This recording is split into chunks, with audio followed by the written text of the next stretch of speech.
manis alami, hanya 0 kalori per saji. Tropicana Slim Stevia.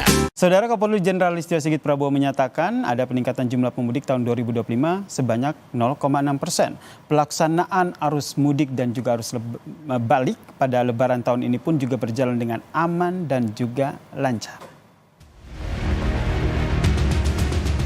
Alhamdulillah, artinya masyarakat yang melaksanakan mudik dan balik tahun ini bisa lebih aman dan bisa lebih lancar.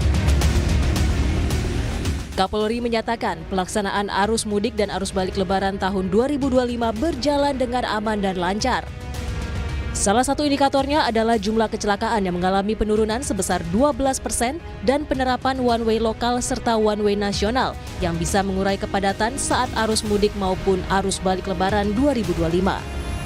Kita yang melaksanakan mudik dan balik, angkanya juga meningkat 0,6% dibandingkan tahun 2024.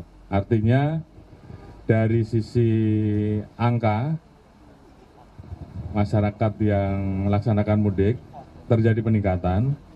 Namun demikian, alhamdulillah atas kerja keras seluruh rekan-rekan dengan berbagai macam alternatif dan rekayasa, dari sisi jumlah masyarakat yang mengalami kecelakaan ini juga mengalami penurunan.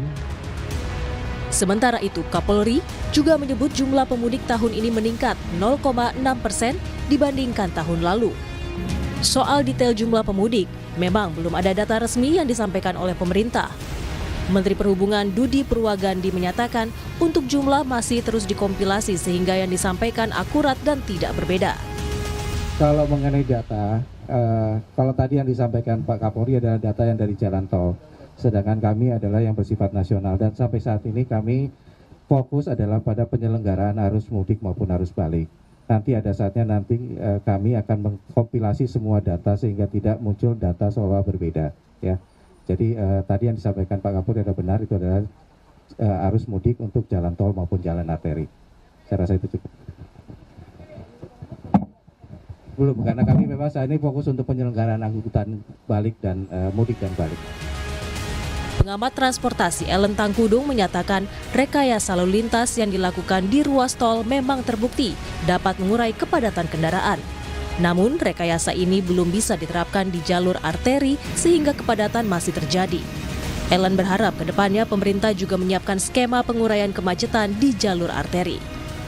Dan menurut saya rekayasa lalu lintas itu sudah cukup baik sehingga apa yang terjadi adalah kelancaran. Kalau di jalan tol, oke, itu lancar. Tapi memang sekali lagi saya harus sampaikan bahwa di luar jalan tol, di beberapa jalan arteri, bukan saja Trans Jawa ya, tapi juga di Sumatera atau jalan arteri Sukabumi, Nagrek, Pantura, itu masih terjadi kemacetan. Dan itu yang harus juga diberikan effort yang luar biasa kepada di jalan-jalan arteri itu. Hingga Minggu 6 April, sudah ada 52% pemudik yang melakukan arus balik Lebaran. Arus balik pun diprediksi masih berlangsung hingga Senin. Tim Liputan, Kompas TV.